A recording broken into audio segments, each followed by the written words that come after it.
So what I would like to talk about today is really an update on the Great Resignation. So let's step back a little bit and kind of talk about the Great Resignation. So it's a pandemic era phenomenon, and it remains a prominent feature of the labor market. And when we put numbers to that, 4 million American workers quit their job each month since June of 2021, looking for better opportunities elsewhere. And a study by Pew Research says that the cause of this was low pay, lack of opportunities for advancement, feeling disrespected, childcare challenges, and a need for flexibility. So these are the reasons why people just left. Millions of people left their job. However, the update on this is a recent survey done by Harris Poll for USA Today.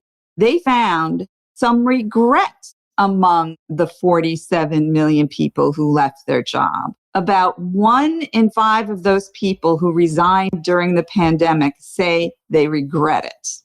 And that's kind of interesting. And so here we have droves of people leaving their jobs, they're quitting, but 1 in 5 are now saying they regret it. So many say they wanted more pay and more responsibility. But then when they got into their new job, they realized this was not the dream job that they had wanted. And many of them were lured into these new jobs with big salaries, but didn't consider the other part of the equation, the work conditions, the work culture, the job responsibilities, and the opportunities for advancement, those other things that were important to them. So having done a lot of work in employee value proposition and employee engagement, I'm not surprised by this quitter's remorse. And the reason why I'm not surprised, there are 2 things at play here. It's not just a one-sided phenomenon. And the true drivers we need to consider are the drivers of attraction and the drivers of retention. And what we see unfolding here are those 2 drivers in action. Pay is a key driver of attraction. However, it is not a driver of retention. Employers must understand that increasing salaries is only one action they need to take. And that's the action that brings people in the door. The more difficult actions are those retention drivers, those more human-centric aspects of work. And just to give you an example, some of the top retention drivers are the culture. Is the culture healthy? Is the culture toxic?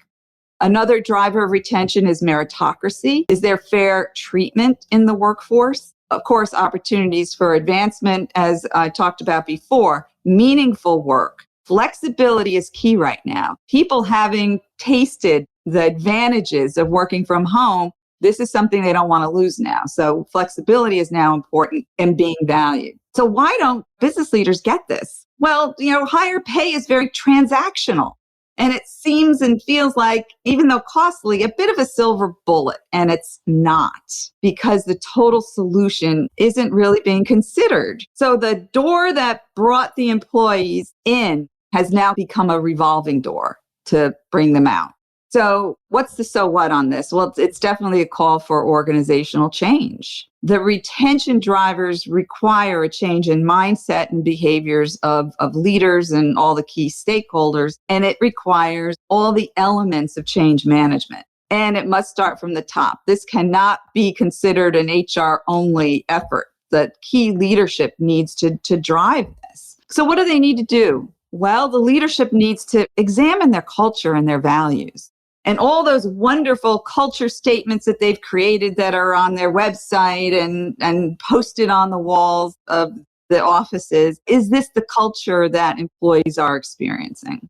So really understand what is the culture and values of the organization. And of course, ask the employees what's meaningful to them. And the flaw with a lot of employee satisfaction surveys is that it starts with what leadership thinks should be important to the employees and ask them to rate it. The better way of doing that is asking the employees, what is important to you? Start with what's important to them and then have them rate that and how well is the organization doing. The other action that's important is to examine the organizational capabilities. Do they line up to this new change? So if the mindsets and behaviors are being changed to support those retention drivers, the capabilities actually lined up. So for example, key part of this are your frontline managers. And are they modeling the right mindsets and behaviors? And if not, are they being trained? Are they getting the feedback? Are they getting rewarded for the behaviors you want them to demonstrate? So very important to see that your capabilities are lined up. Ensure that there are resources who are driving this change to move to those retention drivers, and that they're monitoring the success. And this has to be a top priority. It has to be a top priority by the leadership, and it should be communicated, and the progress should be communicated as well.